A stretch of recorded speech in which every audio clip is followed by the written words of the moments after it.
Mom, figure it out. Not my problem you're sick, my own daughter said before hanging up on me. I stared at my phone, holding 333 million in lottery winnings, and smiled.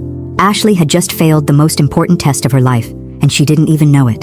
If you're watching this, subscribe and let me know where you're watching from. You're probably wondering how a 67-year-old grandmother from Ohio ended up with a fortune this size, testing her own children like some kind of twisted fairy tale. Well, let me take you back to where this all started, 3 weeks ago on a Tuesday morning that changed everything. I'm Sandra Williams, and I've been buying the same lottery numbers for 15 years, my late husband's birthday, our anniversary, and the day my grandson Jake was born. Call it sentiment, call it stupidity, but those numbers meant something to me. Frank, my neighbor, always joked that I was throwing away good coffee money. Sandra, the odds of winning are worse than getting struck by lightning while being eaten by a shark, he'd say every week as I walked to Miller's Corner store. That Tuesday started like any other. I was having my morning coffee, watching the news, when they announced the Mega Millions numbers. I wasn't really paying attention until I heard the first number. 14, then 23, then 31. My hands started shaking as I grabbed my ticket from where it was magneted to the refrigerator. All 6 numbers matched perfectly. $333 million. After taxes, still over $200 million. More money than I could spend in 10 lifetimes. My first instinct was to call Derek, my son. Then Ashley, my daughter. Then little Jake. Well, not so little anymore at 20. I wanted to share this miracle with the people I loved most, but something held me back. Maybe it was the memory of last Christmas, when Ashley made that comment about finally getting some decent inheritance when the old lady kicks the bucket. Maybe it was Derek's constant hints about me downsizing because the house is too big for just one person. Or maybe it was pure intuition, but I decided to wait. For 3 weeks I kept the secret. I met with lawyers, financial advisors, set up trusts. I planned carefully, and then I decided to conduct a little experiment. If my children truly loved me, they'd help me when I needed it most, right? Even if they thought I had nothing to give in return. The test was simple. I would call each of my children, tell them I needed help with money for my heart medication, and see what happened. The medication story wasn't entirely false. I do take heart pills, and they are expensive. But with my new fortune, money was no longer an issue. Love, however, was about to become one. But that phone call with Ashley wasn't even the worst part of my test. Derek's response was somehow even more crushing than his sister's. When I called him with the same story about needing help with medication costs, he didn't even let me finish explaining. "Mom, I can't keep enabling this behavior," he said, using that condescending tone he'd perfected since becoming a bank manager. "You need to learn to live within your means." Enabling this behavior? I almost laughed. The woman who'd raised him and his sister alone after their father died, who'd worked double shifts at the diner to pay for their college educations, was being lectured about money management by a man whose student loans I'd quietly paid off 5 years ago. "Derek, I'm not asking for much, just enough to cover my medication until my Social Security check arrives." I kept my voice steady, though inside I was already grieving for the son I thought I knew. "Look, Mom, this is exactly what Ashley and I were talking about. You're getting older, and maybe it's time to consider some changes. Have you looked into those senior communities we mentioned? They handle all your medications, meals, everything." Ashley and I were talking about, so my children had been discussing my future behind my back. How thoughtful of them. "Let me think about it," I said, though I'd already heard enough. But Derek wasn't finished delivering his lesson. "And Mom, I'm going to have to block your number for a while. Ashley thinks we're being too soft, and maybe she's right. Sometimes tough love is what people need to face reality." The line went dead. My own son had just blocked me rather than help with a prescription. I sat in my kitchen, the same kitchen where I'd bandaged Derek's scraped knees and helped him with homework, where I'd celebrated Ashley's good grades and comforted her through her divorce. The lottery ticket was still on my refrigerator, worth more than this entire neighborhood, and my own children wanted to ship me off to a nursing home rather than help with medication. But Jake, my grandson Jake, had always been different. He was Ashley's son, but somehow he'd inherited none of her selfishness. He was the one who called just to check on me, who remembered my birthday without Facebook reminders, who still hugged me tight when he visited. Surely he would pass this test. I dialed his number with trembling fingers. He answered on the second ring, and I could hear road noise in the background. "Grandma Sandra, what's up?" His voice was warm, genuinely happy to hear from me. "Jake, honey, I hate to bother you, but I'm in a bit of a pickle." I explained the same story about needing help with medication costs. There was a pause, and my heart started to sink. Then he said the words that changed everything. "How much do you need?" "I've got about 500 in savings, and I can drive down this weekend. Are you okay? Do you need me to take you to the doctor?" $500. It was probably every penny he had saved from his part-time job at the campus bookstore. He was offering me his entire emergency fund without hesitation. And he wanted to drive 400 miles just to check on me. "Oh, sweetie, I couldn't take your money," I said, tears streaming down my face. "Grandma, you've never asked me for anything, ever. If you need help, I'm coming. No arguments." After I hung up, I knew what I had to do. Jake had passed the test with flying colors. But his mother and uncle? They were about to learn a very expensive lesson about family loyalty. That weekend, I bought Jake a new car. You should have seen the look on Ashley's face when she pulled into my driveway Sunday afternoon and saw the brand new silver Honda Civic parked next to my old Toyota. Jake was washing it in the driveway, grinning from ear to ear. "Whose car is that?" Ashley asked, getting out of her Mercedes that I knew for a fact she was behind on payments. "Mine," Jake called out, dropping the sponge to come give me a hug. "Mom, Grandma bought it for me. Can you believe it?" I watched Ashley's face cycle through confusion, suspicion, and finally anger. Her perfectly styled blonde hair didn't move in the wind. Hairspray will do that. "Mom, can we talk?" Ashley's voice was tight. "Inside, now." Derek pulled up just as we were heading in, and I could see him taking in the scene. His face went through the same emotional journey as his sister's. We gathered in my living room, the same room where Derek and Ashley had played with their toys 30 years ago. Ashley perched on the edge of my sofa like she was afraid it might contaminate her designer dress. "Where did you get the money for a car?" Derek demanded, having let himself in without knocking. "Last week you were calling us begging for help with prescriptions." Was I begging? I tilted my head, genuinely curious about his word choice.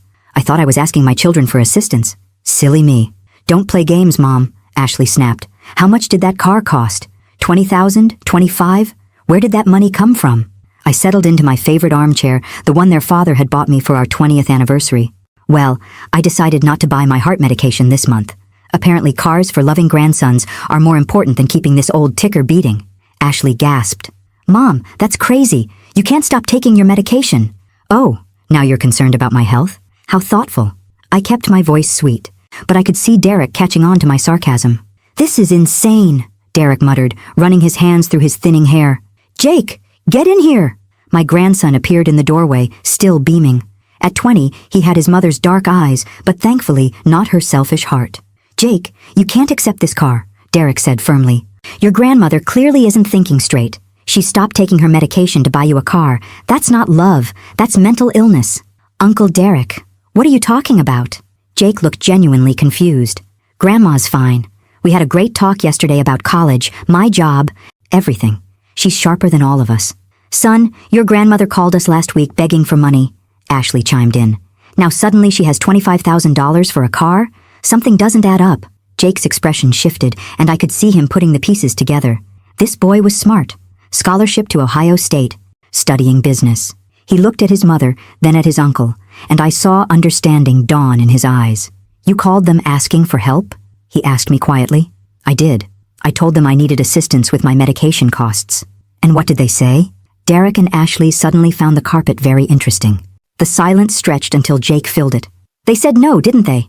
My own mother and uncle refused to help you with medicine. You need to stay alive." "Now, Jake, it's not that simple," Derek started, but Jake held up his hand. "But when I offered to help, you bought me a car instead." Jake's voice was soft with wonder. "This whole thing was a test, wasn't it, Grandma?" Smart boy. But his mother and uncle were about to get much smarter, too. "A test?" Ashley's voice rose to that pitch dogs probably found painful. "Are you seriously telling me this was all some elaborate scheme?" I looked at this woman I'd given birth to, with her perfectly styled hair and her designer handbag that cost more than most people's monthly rent. Scheme is such an ugly word, Ashley. I prefer to think of it as a character assessment. Derek started pacing, which he'd done since he was a little boy whenever he was upset. "This is manipulation. Mom, pure and simple manipulation." "Is it manipulation when someone shows you their true colors?" I asked, keeping my voice calm. I made a simple request for help. Jake immediately offered everything he had and wanted to drive 400 miles to check on me. "You, Derek, lectured me about enabling behavior and blocked my number." Ashley told me it wasn't her problem. "Those were your choices, not mine." "We had valid concerns," Derek protested. "You've been struggling financially, making poor decisions?" "Have I?" I stood up and walked to my desk, pulling out a folder I'd prepared for this moment. "Let's talk about poor financial decisions. Derek, remember when you bought that motorcycle 2 years ago? The one you couldn't afford? Who quietly paid off your credit card debt so you could get financing?" Derek's face went pale. Ashley turned to stare at her brother. And Ashley, that spa retreat you took after your divorce? When you were getting back on your feet? Who do you think covered your rent for 3 months while you found yourself? How did you... Ashley started, then stopped. I know about all of it. Every emergency loan you never paid back. Every favor you forgot to acknowledge. Every time you took my help for granted while planning what you'd inherit when I'm gone. I sat back down, amazed at how calm I felt. Did you really think I was going to spend my remaining years being treated like a convenient ATM by my own children? Jake was staring at his mother and uncle like he'd never seen them before. You guys have been taking money from Grandma while complaining about your finances to me? While telling me you couldn't help with my textbooks because money was tight? That's different, Ashley said weakly. How is it different? We're adults with responsibilities. You're a college student. Jake shook his head in disgust. No, Mom. I'm a college student with a part-time job and a grandmother who taught me the value of working for what you want. Unlike some people. Ashley was crying now, but I suspected they were tears of frustration, not remorse. Mom, I apologize if we seemed ungrateful, but you have to understand our position. I'm a single mother. Derek has his own expenses. You have champagne taste on a beer budget, I said simply. And you've both been supplementing your income with my generosity for years while treating me like a burden. So what now? Derek asked, his voice bitter. You're cutting us off? Choosing Jake over your own children? I'm choosing kindness over entitlement. Jake has never asked me for anything. Yet when I needed help, he offered everything. You've both asked for plenty, but offered nothing in return. The room fell silent except for Ashley's sniffling. Finally, Jake spoke up. Grandma, can I ask you something? His voice was careful, like he was handling something fragile. Of course. Sweetheart, just how rich are you? And that's when I decided it was time for the second phase of my plan. I smiled at my grandson, this young man who'd proven himself worthy of trust when his own mother and uncle had failed so spectacularly. Jake, what would you say if I told you that your dear old grandmother won the lottery 3 weeks ago? He blinked. I'd say that explains the car. Derek snorted. Mom, be serious. How much could you have won? A few thousand? Maybe 10,000? Try again. Ashley stopped crying, suddenly very interested in our conversation. What do you mean, try again? I walked back to my refrigerator and returned with the lottery ticket, the one that had been hanging there for 3 weeks like a perfectly ordinary piece of paper. I handed it to Jake. Read the numbers, sweetheart. Jake looked at the ticket, then at me, then back at the ticket. His face went completely white. Grandma, this is the winning numbers for the Mega Millions jackpot from 3 weeks ago. I finished gently. $333 million. Derek lunged for the ticket, but Jake pulled it back. Uncle Derek, don't. Let me see that, Ashley demanded, but I held up my hand. The ticket is just a souvenir now. The money has already been claimed, invested, and placed in trusts. I settled back into my chair, enjoying the look of pure shock on their faces. Turns out when you're worth over $200 million after taxes, a $25,000 car is basically pocket change. The silence that followed was magnificent. Derek's mouth was opening and closing like a fish out of water. Ashley had gone from pale to red to pale again. 200 million? Derek finally whispered. Give or take a few million in investment returns this week. I couldn't help the satisfaction in my voice. Amazing how the market responds when you have that kind of capital to work with. Ashley found her voice first. Mom, we had no idea. When you called asking for help, if you'd known I was rich, you would have helped me? I shook my head. Ashley, do you hear yourself? You would have helped your mother if you knew there was something in it for you? That's not what I meant, she backtracked quickly. Isn't it? I turned to Derek. Son, let me ask you something. If I were still living on my small Social Security check and needed help with medication, would you help me? Derek's pause told me everything I needed to know. I see. I stood up, suddenly feeling very tired. Well, I think this conversation has been illuminating for everyone. Mom, wait, Ashley said desperately. We need to talk about this. We need to figure out how to move forward as a family. We? I raised an eyebrow. Ashley, 20 minutes ago, you hung up on me when I needed help.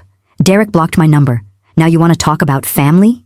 Jake was still staring at the lottery ticket like it might disappear. Grandma, I can't accept this car. This is too much. And that right there was why this young man was about to become my only heir. But Derek and Ashley were about to find out just how expensive their greed had become. Jake, sweetie, you offered me everything you had when you thought I needed help, I said, reaching over to squeeze his hand. That car isn't charity. It's a thank you gift from someone who can finally afford to say thank you properly. Derek had moved beyond shock into what I could only describe as desperation. Mom, I know we handled this wrong, but we're family. We can work through this. Can we? I looked at him steadily. Derek, in the 3 weeks since I won this money, how many times have you called just to check on me? How many times has Ashley? They exchanged glances. We've been busy, Ashley said weakly. But Jake called me twice this week, just to chat, to tell me about his classes, ask about my garden, see if I needed anything. I turned to my grandson. And when I said I needed help, what did you do?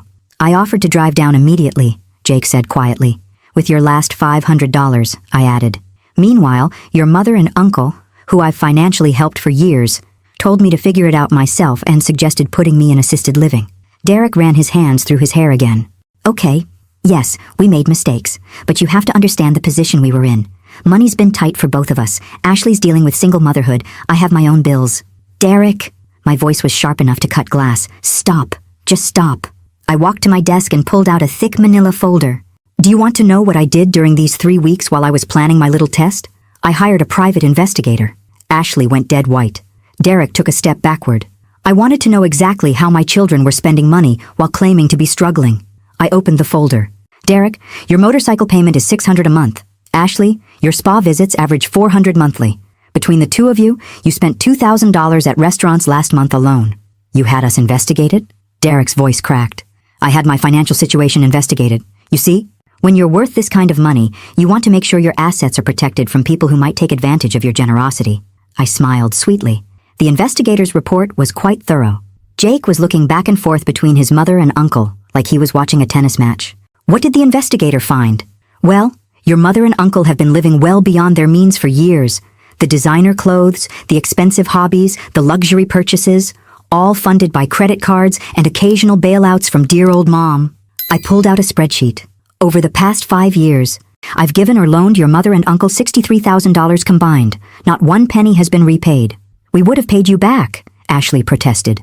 With what money? You're both barely making your minimum payments as it is. I closed the folder. But here's the interesting part. The investigator also looked into something else for me. Derek was gripping the back of the sofa so tightly his knuckles were white. What else? Your discussions about my estate. Apparently, you've both been quite vocal at family gatherings about how much this house might be worth, how my life insurance policy would help with your financial situations, and how it would be such a relief when I finally, what was Ashley's phrase, stopped being a burden and made you both rich. The silence that followed was so complete, I could hear the old grandfather clock ticking in the hallway. Jake stood up slowly. You said that about Grandma? Mom? How could you? But I wasn't done yet. The real revelation was just beginning. The investigator also discovered that Derek has been telling people I'm developing dementia, I continued, watching my son's face crumble. Apparently, you've been setting the groundwork to challenge my mental competency should I ever change my will. Jake whirled around to face his uncle. Uncle Derek, please tell me that's not true. Derek's silence was answer enough. Oh, but it gets better, I said, pulling out another document. Ashley, you've been researching guardianship laws. Not out of concern for my well-being, but because you found out that if I'm declared incompetent, you and Derek could potentially gain control of my assets as my closest family members. Ashley's face had gone from red to gray. Mom, that's not... Save it, dear. I have documented evidence. I held up my phone. Amazing what technology can do these days. The investigator gathered quite a comprehensive file on both of you. You had us followed? Derek's voice was barely a whisper. I documented my children's behavior toward their elderly mother. Yes, including the conversation where you both discussed how much easier your lives would be if I had a stroke or heart attack. I set the phone down gently. That was particularly enlightening. Jake sat down heavily in the chair across from me. I think I'm going to be sick. Don't worry. Sweetheart, the good news is that your inheritance is secure. I smiled at him. The bad news for your mother and uncle is that I've taken steps to protect myself and my assets from any future manipulation attempts. Derek found his voice. What kind of steps? Well, first, I've had myself thoroughly examined by 3 different doctors and a psychiatrist. All have declared me completely mentally competent. Those reports are on file with my lawyers, along with detailed video testimonies about my decision-making process. I was rather proud of my thoroughness. Second, I've restructured my entire estate. Jake is now my sole heir. Ashley made us sound like a wounded animal. And third, I continued, enjoying their horror, I've decided to have a little fun with my newfound wealth. Derek, Ashley, you're both going to experience firsthand what it feels like to lose everything. What do you mean? Ashley asked, though I could see she already suspected. Your creditors received some very interesting phone calls this morning. The color drained from both my children's faces so quickly I thought they might faint. Mom, what did you do? I paid off all your debts, I said simply. Derek's motorcycle loan, Ashley's credit cards, both of your car loans, all of it. Ashley grabbed Derek's arm. Wait, that's good news, right? Mom, thank you, I didn't pay them off as gifts, dear. I leaned back in my chair, feeling more powerful than I had in years. I bought all your debts from your creditors. Every single one. Derek was doing rapid calculations in his head. You can't do this. There are laws about predatory lending, family exploitation. Actually, there aren't any laws against purchasing legally held debt, even from family members. I'd done my research thoroughly. My lawyers assure me this is completely legal. Unusual, perhaps, but legal. Jake was staring at me with a mixture of admiration and concern. Grandma, what does this mean? It means, sweetheart, that your mother and uncle now owe me instead of their various creditors. And unlike banks and credit card companies, I have very specific feelings about borrowers who consider their lender a burden. Ashley's voice was barely a whisper. How much do we owe you? Derek, your total debt that I purchased comes to $47,000. Ashley, yours is $52,000. I consulted my paperwork. Plus, the $63,000 you both borrowed from me over the years that was never repaid. Grand total, Derek owes me $78,000.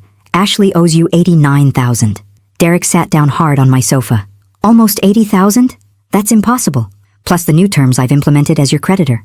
24% annual interest, compounded monthly, no minimum payments, full balance due in 30 days, or I begin legal collection proceedings. We don't have that kind of money, Ashley said, tears streaming down her face. I know. Derek's savings account has $1,200. Ashley's has about $800. I'd done my homework. Which brings us to your options. What options? Derek asked desperately. You can liquidate your assets. Derek, sell the motorcycle. That should bring about $15,000 if you're lucky. Ashley, sell your car and buy something cheaper. Maybe save you $10,000. Both of you can pick up second jobs. I was ticking items off on my fingers. That might cover maybe a third of what you owe. There has to be another way, Ashley pleaded. Actually, there is. I smiled sweetly. You can ask family for help. After all, family supports each other, right? That's what you told me I should rely on. The irony wasn't lost on anyone in the room. Mom, please. Derek's voice broke. I know we messed up. I know we treated you badly. But we're your children. We can make this right. Can you? Because I've been waiting years for you to make things right, and instead, you've just taken more. Ashley suddenly had an idea. Mom, what if we worked for you? We could be your assistants, help manage your finances, take care of the house. I almost felt sorry for her. Almost. Ashley, sweetheart, you want to work for me? I kept my voice gentle, like I was explaining something to a child. The same daughter who told me my health problems weren't her concern wants to suddenly become my caretaker? Derek was frantically making phone calls, trying to reach someone who might lend them money. I watched him with detached interest, like observing a science experiment. Derek, who are you calling? I asked during a pause between his unsuccessful attempts. Anyone who might help us. Our friends, extended family, people from work. And what are you telling them? He paused, realizing the trap. I'm telling them we need financial help, just like I needed help with my medication. I nodded thoughtfully. I wonder how many of them will tell you to figure it out yourselves. Jake had been quiet through this entire exchange, but now he spoke up. Mom, Uncle Derek, why don't you just apologize?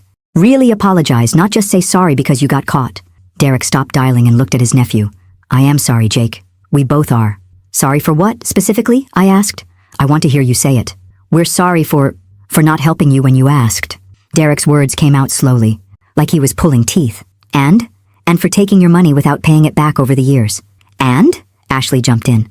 And for saying mean things about you behind your back. Getting warmer. What else? Derek's shoulders sagged. For planning to have you declared incompetent so we could control your money. And for discussing how much easier our lives would be if you died. The words came out in a rush, like he was ripping off a bandage. I nodded approvingly. Very good. Now, was that so hard? Does this mean you'll help us? Ashley asked hopefully. Help you what? Pay debts you legitimately owe? Why would I do that? I tilted my head. Ashley, when I needed help with my medication, what did you tell me? Her face crumpled. I told you to figure it out. Exactly. So now I'm telling you both the same thing. Figure it out. Derek's phone rang, and he answered it desperately. Hello? Yes, this is Derek Williams. A pause. No, we're not asking for money for drugs or gambling. We need help with legitimate debts. Another pause. Longer this time. What do you mean? What have I done to deserve help? I'm family. I could hear the voice on the other end getting louder. Derek held the phone away from his ear. They hung up, he said in disbelief. How strange, I commented. Family refusing to help family in need.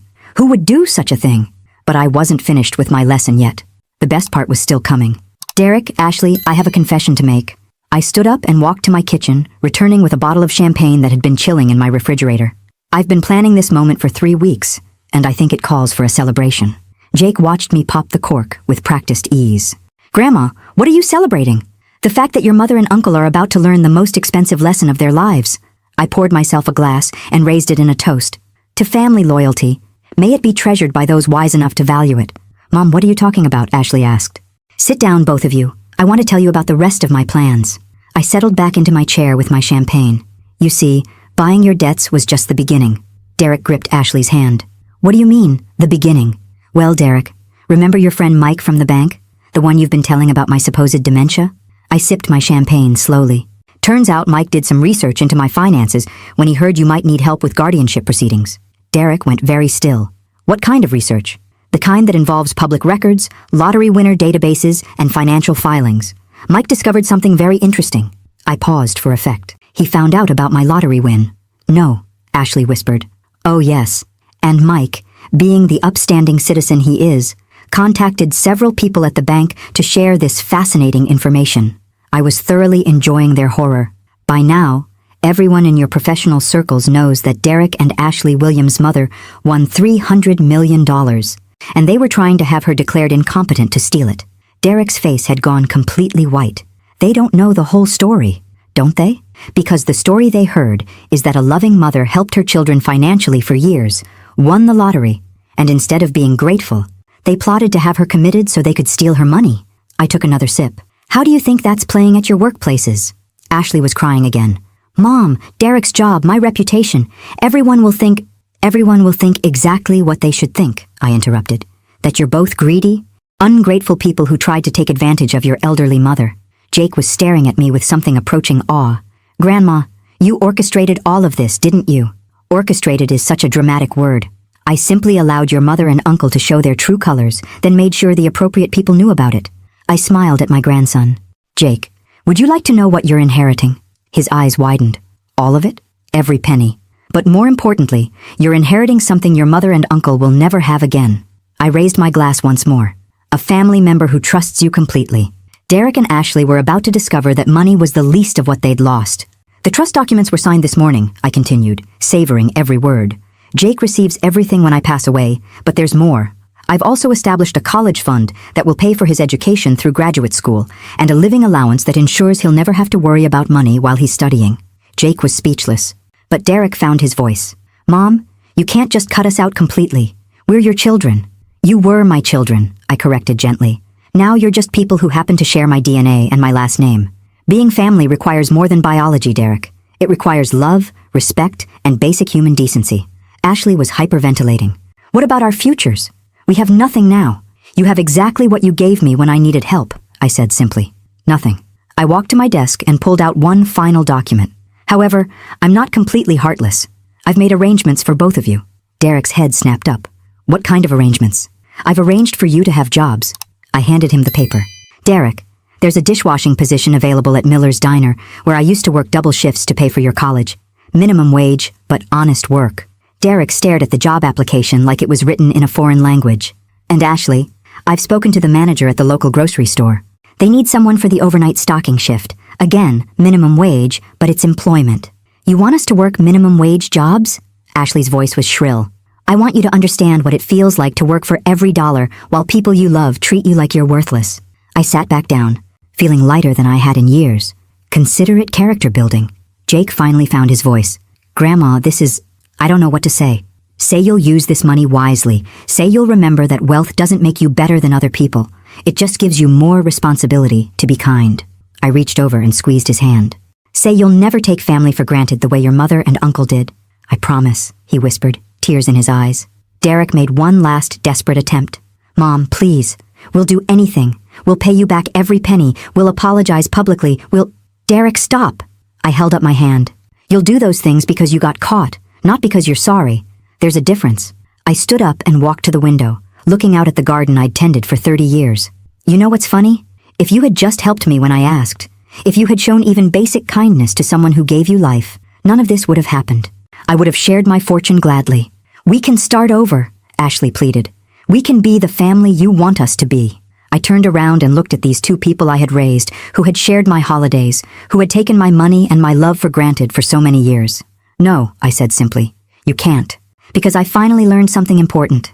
You can't buy love, but you can definitely put a price on greed. And you've both shown me exactly what that price is. Jake stood up and hugged me tightly. Thank you, Grandma, for everything. For the test, for the lesson, for trusting me.